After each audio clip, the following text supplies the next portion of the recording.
cheio de motivos pra parar e desistir. Uma coisa eu te digo, preste muita atenção. Jesus Cristo é a saída, Jesus Cristo é a solução. Ele é mais que uma resposta, é a mão que te conduz. Quando tudo está escuro, Ele é a própria luz, é a fonte da esperança, da alegria e do prazer. Ele é a única saída pra tua vida renascer.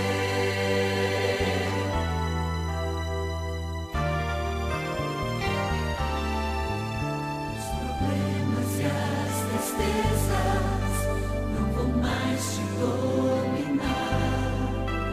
Muita paz e segurança em Jesus tu vais achar. Pela estrada deste mundo Ele vai te esperar.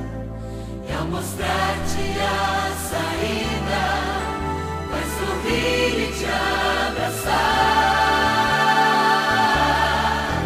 Ele é mais que uma resposta, é a mão que te conduz. Quando tudo está escuro, Ele é a própria luz, é a fonte da esperança, da alegria e do prazer. Ele é a única saída pra tua vida renascer. Ele é mais que uma resposta, é a mão que te conduz. Quando tudo está escuro, Ele é a própria luz, é a fonte da esperança, da alegria e do prazer. Jesus Cristo é a saída pra tua vida renascer. Jesus Cristo é a saída pra tua vida renascer.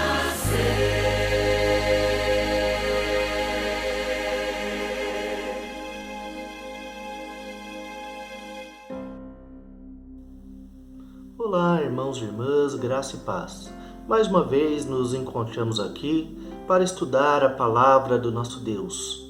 Que possamos verdadeiramente ouvir a palavra do Senhor e deixar que Ele nos fortaleça, deixar que Ele transforme as nossas vidas. Vamos orar ao nosso Deus e pedir a sua santa e bendita iluminação? Oremos nesse instante, feche os seus olhos e com fé, falemos com o nosso Pai. Ó Deus, ó Pai de amor, nós oramos a Ti, pedindo que o Senhor venha a iluminar as nossas mentes e aquecer os nossos corações, para que ao ouvir a leitura da Tua Palavra e ao meditar nela, possamos ser edificados e transformados pelo Teu Santo Espírito. É a oração que fazemos no nome santo e precioso de Jesus. Amém. Hoje nós estudaremos o texto que se encontra no Evangelho de João, capítulo 21, do verso 1 até o verso de número 19. Vamos ouvir a leitura da palavra do nosso Deus.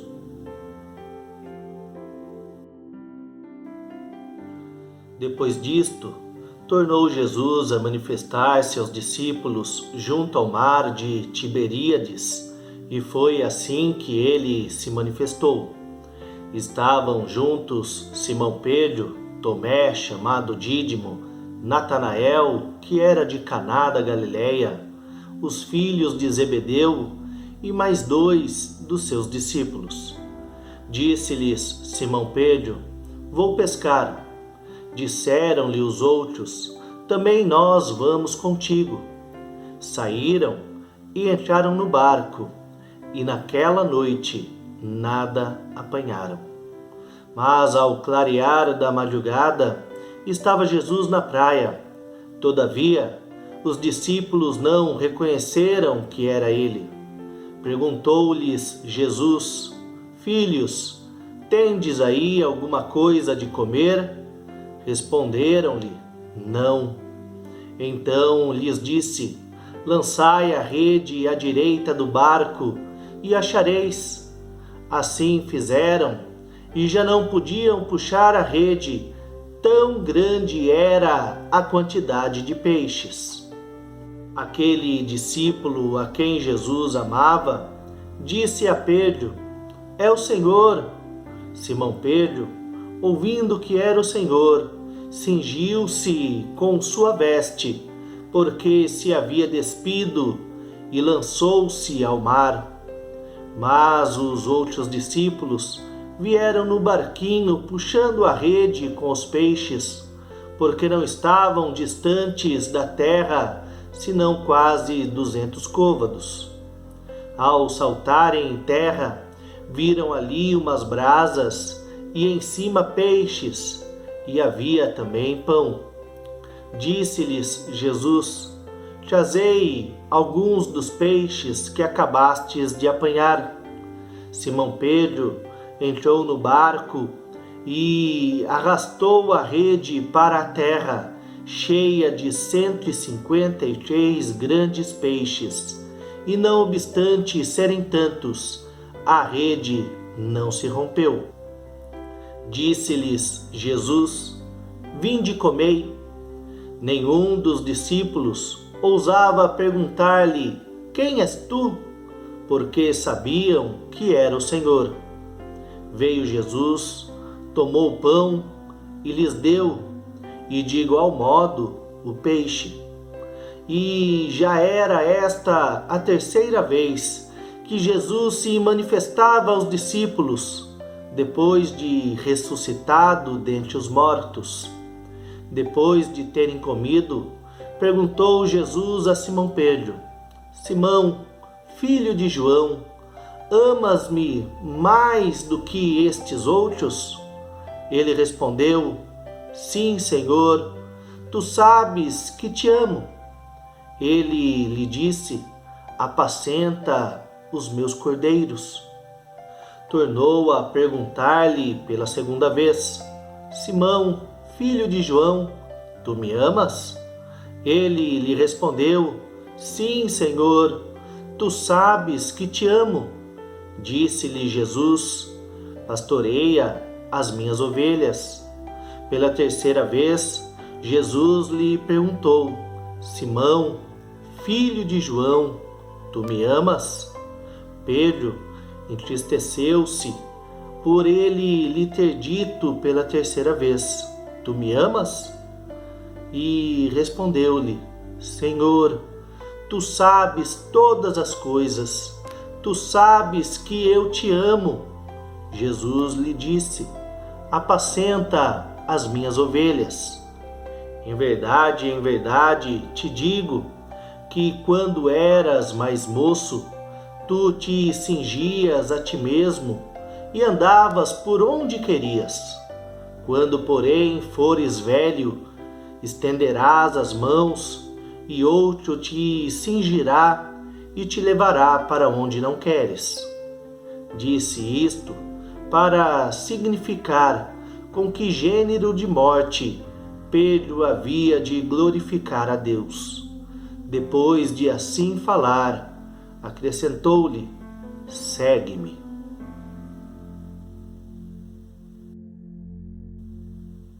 Irmãos e irmãs, mais uma vez aqui estamos para estudar a palavra do nosso Deus. E hoje, nesse texto tão rico do Evangelho de João, que nos mostra Jesus ressurreto. E o Evangelho de João tem duas características muito interessantes. A primeira, naquilo que está na superfície do texto, e a segunda, naquilo que está oculto, ou seja, no mais profundo do texto.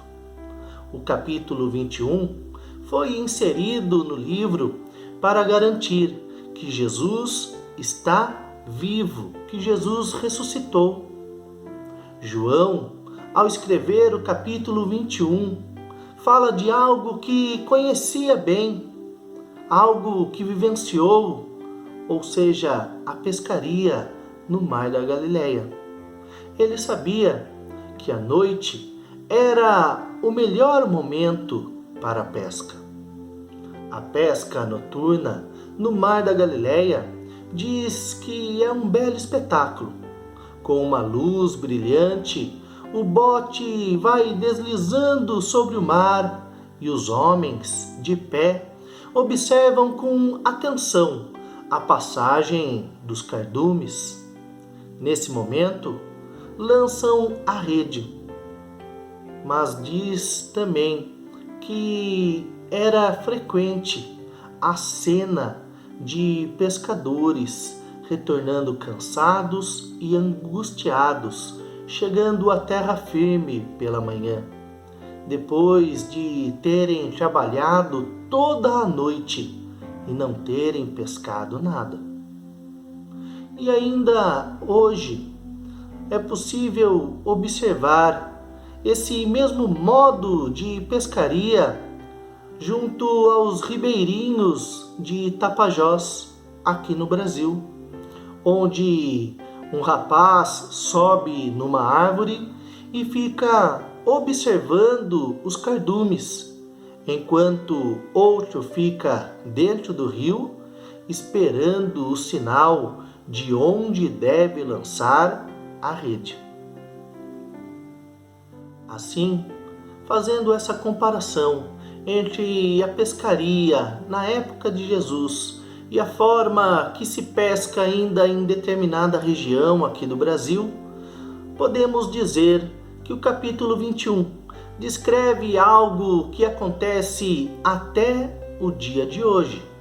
A pessoa que tem a rede nas mãos deve confiar em alguém que está às margens das águas. Por isso os discípulos confiam naquele homem que está à margem, dizendo: joguem as redes do lado direito. Jesus estava agindo como o guia de seus amigos pescadores. No entanto, quando João percebe que o guia pesqueiro era Jesus, ele diz a Pedro: é Jesus, é Jesus! E Pedro, que conforme relatado no verso 7, estava vestido como pescador, ou seja, seminu, vestiu-se rapidamente com uma capa, pois a lei judaica estabelecia que para saudar alguém era preciso estar vestido. E por isso, antes de se dirigir a Jesus, Pedro vestiu uma túnica. Engraçado, né? Mas este é o significado por trás deste trecho do texto lido. E após vestir essa túnica, Pedro imediatamente se atirou ao mar e nadou até terra firme. Afinal, ele queria ser o primeiro a saudar o Senhor, mas para isso se preparou.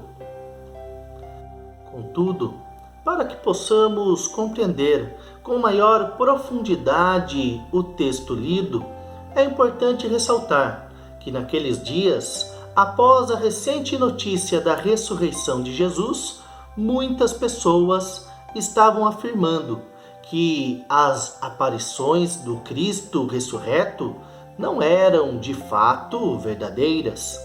Diziam que eram visões dos discípulos. Outros afirmavam que eram alucinações. Por isso, o capítulo 21 do Evangelho de João vem para rebater estas afirmações garantindo que o Cristo ressurreto tem corpo, é real. Não é apenas uma visão ou uma alucinação ou um espírito. João insiste que o sepulcro está vazio. Fala dos sinais, fala dos pregos e da lança que lhe atravessou o lado, mostrando que Jesus tinha corpo. E mais, uma visão, uma alucinação, um espírito não poderia apontar um cardume de peixes para um grupo de pescadores.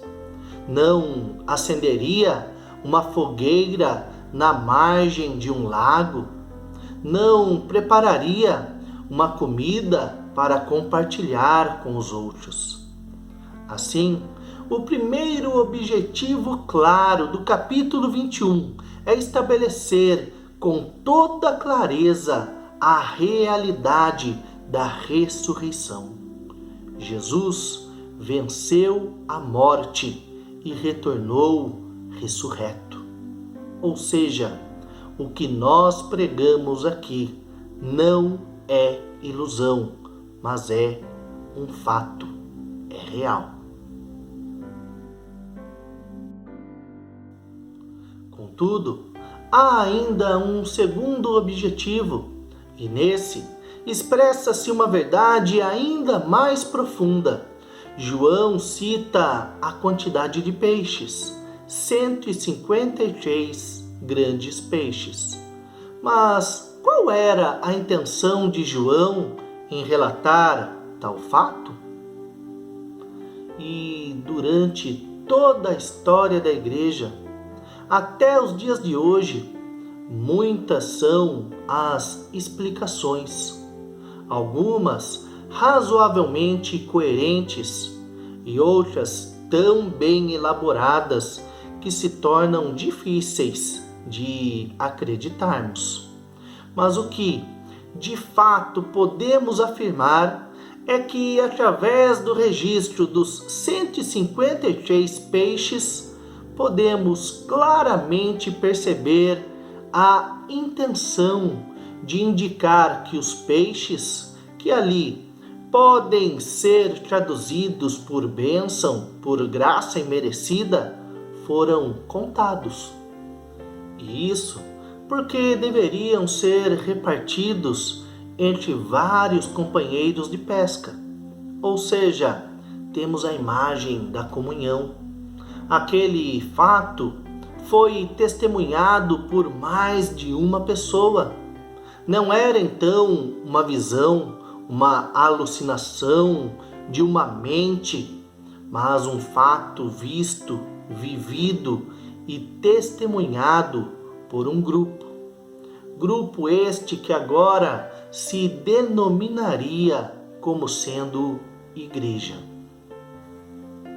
Além disso, podemos ressaltar que a rede manteve todos os 153 peixes reunidos, não se rompeu. Ou seja, a rede representa o cuidado de Deus para com a sua igreja, e essa rede é capaz de atender nossas necessidades de uma forma antes impensada, impossível. Nela há lugar e há espaço para todos os seres humanos, e é isso que a igreja deve viver e pregar. Ela é grande o suficiente para abrigar a todos. Dessa forma, de modo muito sutil, João nos diz: a igreja é bastante grande para incluir em seus braços as pessoas de todas as nações. Não há nenhum exclusivismo nela. Não há barreiras impostas pela cor, pela raça, pelo estilo. O abraço da igreja é tão universal quanto o amor de Deus em Jesus Cristo. Mas há ainda um terceiro objetivo no relato do capítulo 21 do Evangelho de João, que diz: foi Pedro quem levou a rede à terra. João capítulo 21, verso 11. Desde o início do seu Evangelho, João se autodeclara como o discípulo amado. Aquele que, por exemplo, está sentado ao lado de Jesus na ceia, registrado no capítulo 13, verso 23. Aquele que estava presente na crucificação e que foi incumbido de cuidar de Maria, relatado no capítulo 19, verso 26. Aquele que correu mais depressa que Pedro para chegar ao túmulo vazio, relatado no capítulo 20, verso 4. Ou seja, aquele que possuía uma certa superioridade sobre os outros discípulos. Mas agora, no capítulo 21, Pedro é visto como o pastor das ovelhas de Cristo e por isso acaba com toda e qualquer superioridade, pois na igreja de Cristo não há hierarquia espiritual, mas o que há são diferentes dons mediante sua vocação esta dada por Cristo Jesus. Sabem, irmãos e irmãs, tanto João quanto Pedro precisavam ser transformados. E assim, Jesus pergunta a Pedro: Simão, filho de João, amas-me mais do que estes outros? Pode ser que Jesus tenha estendido o seu braço sobre o barco, redes, equipamentos de pesca e dito: Simão, me ama mais do que estas coisas?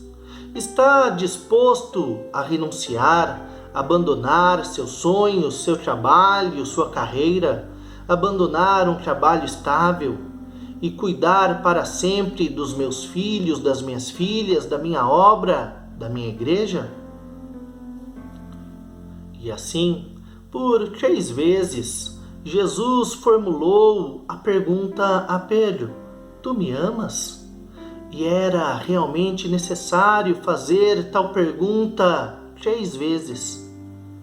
Não somente por uma questão de dúvida ou reafirmação, mas porque Pedro estava doente em seu coração e precisava ser curado pelo Mestre. Se os irmãos e as irmãs bem se lembrarem da história bíblica, Pedro havia negado ao seu Senhor 3 vezes, e isso instantes antes da sua crucificação. E Jesus lhe deu a oportunidade de afirmar seu amor outras 3 vezes.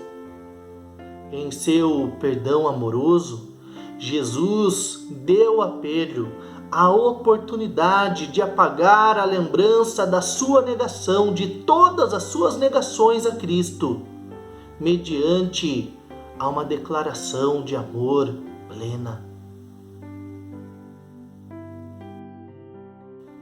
E esse amor deu uma nova tarefa a Pedro: apacenta e cuida das minhas ovelhas.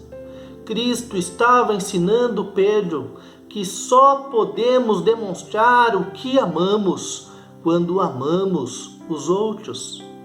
O amor é um privilégio que nos conduz a responsabilidades. O amor, na verdade, sempre implica em responsabilidades e sacrifícios. Se amamos a Cristo de verdade, devemos estar dispostos e dispostas a enfrentar a tarefa de carregar a sua cruz. E aqui é onde podemos seguir os passos de Pedro. Podemos não ser capazes de pensar e escrever tão bem como João. Talvez não tenhamos a oportunidade de viajar como Paulo para pregar a outros povos e a tantas igrejas. Mas cada um de nós pode evitar que o outro vá pelo mau caminho. Se Jesus Cristo ressuscitou, foi por amor. E se recebemos esse amor e se declaramos que o amamos, precisamos então demonstrá-lo na vida das pessoas ao nosso redor. Que cada um de nós, aqui mesmo, onde moramos, onde vivemos, possamos apacentar o rebanho de Cristo Jesus, o alimentando com a palavra de Deus. E que o Senhor nos abençoe e nos ajude a sermos fiéis testemunhas do seu amor e da sua palavra ao mundo. Amém.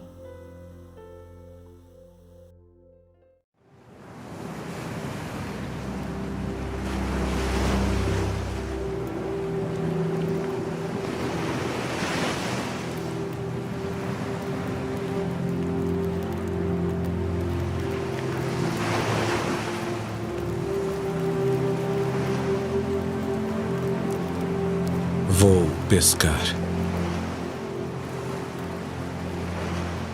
Também nós vamos contigo.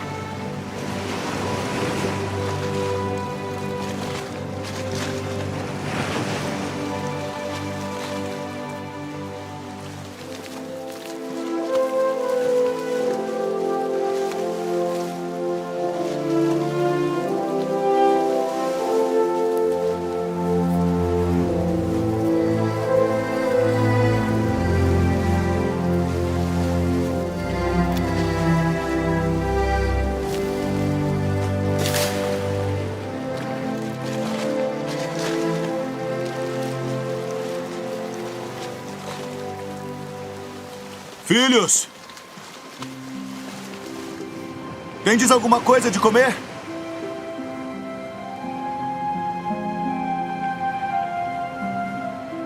Lançai a rede para o lado direito do barco e achareis.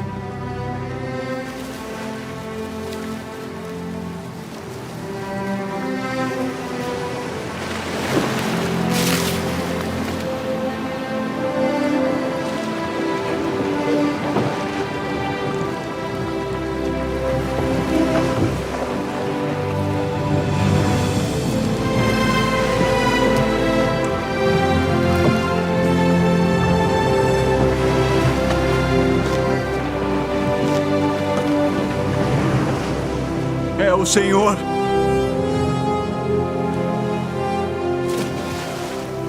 Trazei dos peixes que agora apanhastes. Vinde, jantai.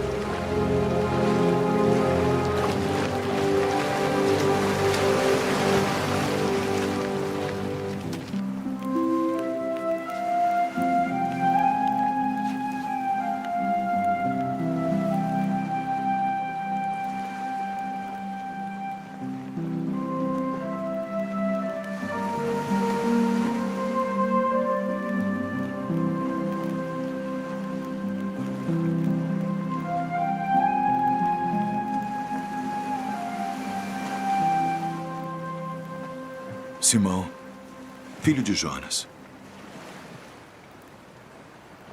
amas-me mais do que estes? Sim, Senhor. Tu sabes que te amo. Apacenta os meus cordeiros. Simão, filho de Jonas, amas-me? Sim, Senhor. Tu sabes que te amo. Apacenta as minhas ovelhas. Simão, filho de Jonas, amas-me?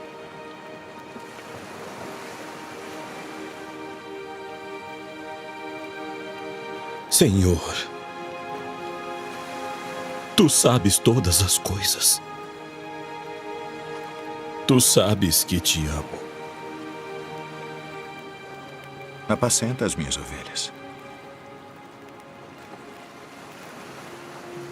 Na verdade te digo que quando eras mais moço, te cingias a ti mesmo e andavas por onde querias.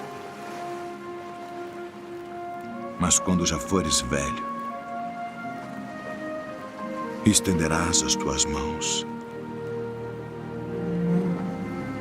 e outro te cingirá e te levará para onde tu não queiras.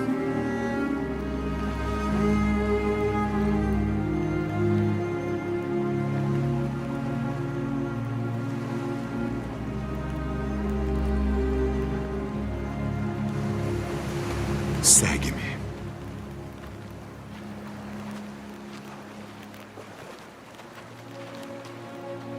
Senhor, e que será deste? Se eu quero que ele fique até que eu venha, que te importa a ti? Segue-me tu.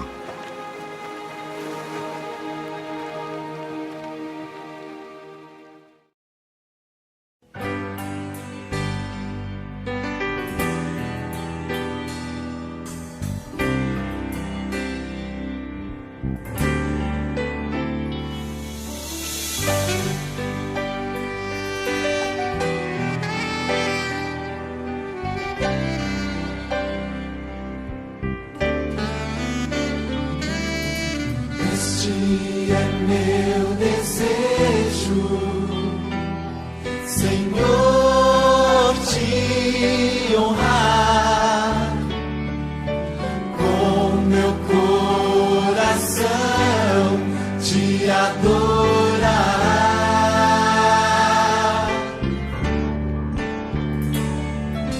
Tudo que há em mim te dá louvor,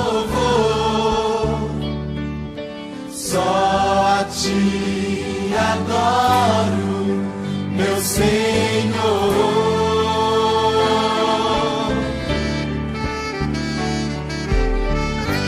Toma o meu coração e toda a minha alma, eu vivo só sempre que eu respirar, cada vez que eu acordar, faz o teu querer em mim.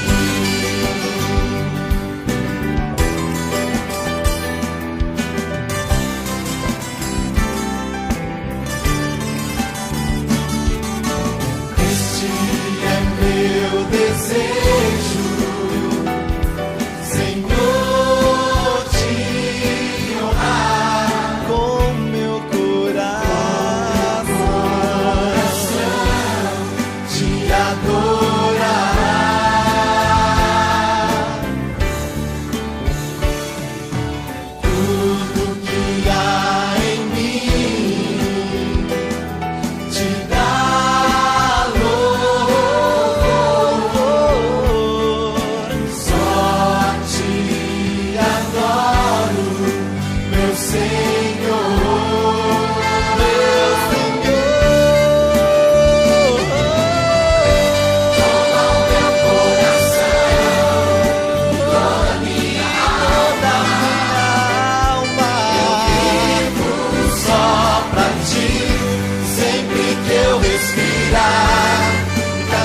que eu acordar, faz o teu querer em mim. Toma o meu coração, toda a minha alma, eu vivo só pra ti, sempre que eu respirar, e cada vez que eu acordar, faz o teu querer em mim. Toma o meu coração e toda a minha alma, eu vivo só pra ti, sempre que eu respirar, e cada vez que eu acordar,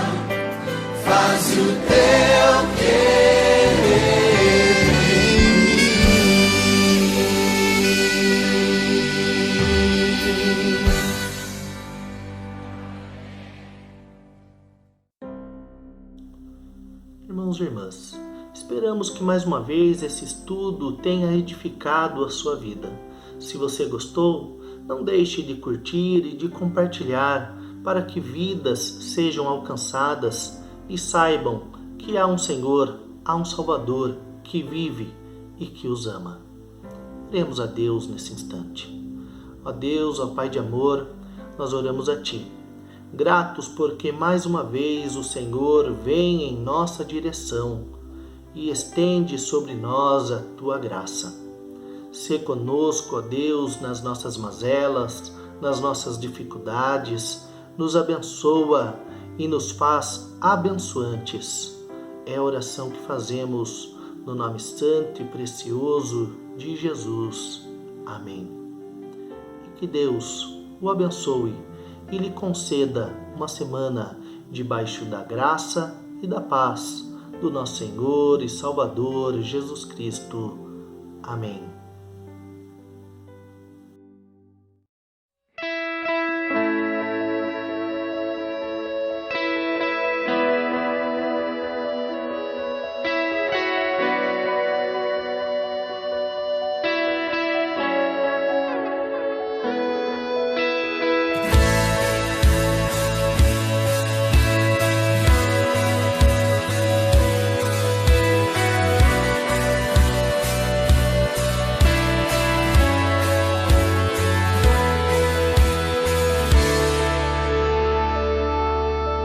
Quando todos os meus medos já não cabem mais em mim, quando o céu está de bronze e parece que é o fim, quando o vento está revolto, o mar não quer se acalmar, quando as horas do relógio se demoram a passar, muitas vezes os seus planos não consigo entender, mas prefiro confiar sem compreender.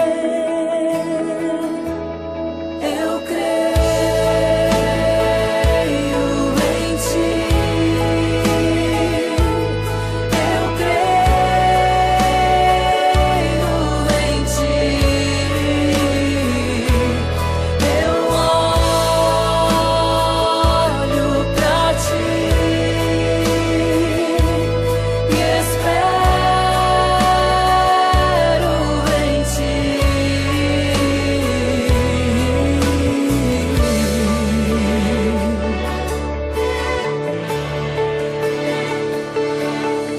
Quando você sente medo, do teu lado eu estou.